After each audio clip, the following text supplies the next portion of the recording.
80 शब्द प्रति minute. Yes. वित्त मंत्री ने अपने 5 दिनी राहत पैकेज की घोषणा के अंत में कहा कि कुल राहत करीब 21 लाख करोड़ रुपए है। प्रधानमंत्री के 20 लाख करोड़ रुपए के वादे से 1 लाख करोड़ ज़्यादा। आर्थिक जानकारों के अनुसार इसमें सरकार के खजाने से मात्र 0.8 से 1.4% तक ही नकद खर्च हो रहा है।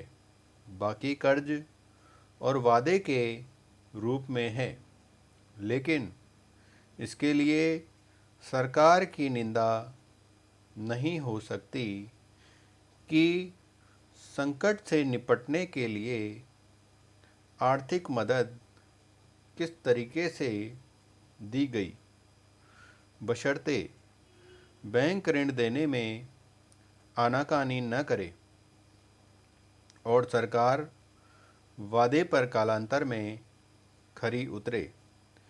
बैंक का कर्ज भी पैसा ही है और अगर वापस नहीं लौटा तो इसका खामियाजा भी अंत तो गत्वा देश ही चुकाएगा।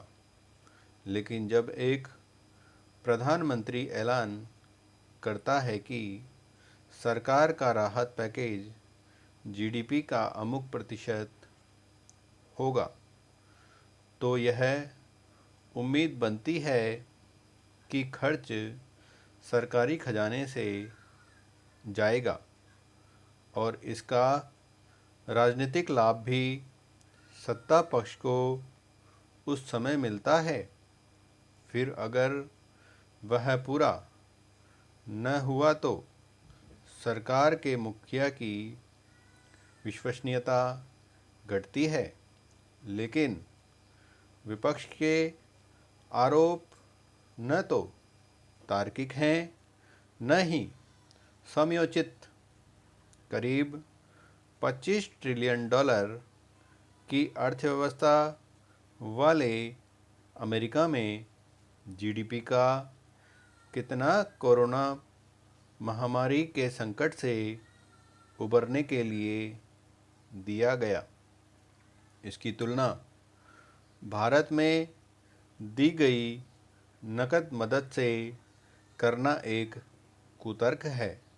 साथ ही लॉकडाउन के पहले दिन से ही विपक्ष गरीबों को राशन और पैसे की मांग करता रहा है।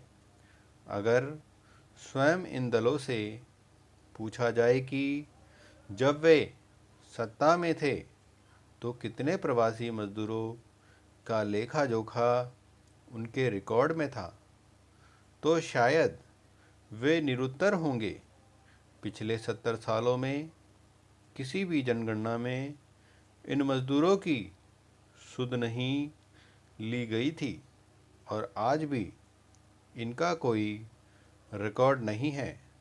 तत्कालीन प्रधानमंत्री राजीव गांधी ने 1995 में सूखा प्रभावित कालाहांडी में कहा था कि गरीबों को भेजे हर 1 रुपये में केवल 17 पैसे ही उन तक पहुंचता है।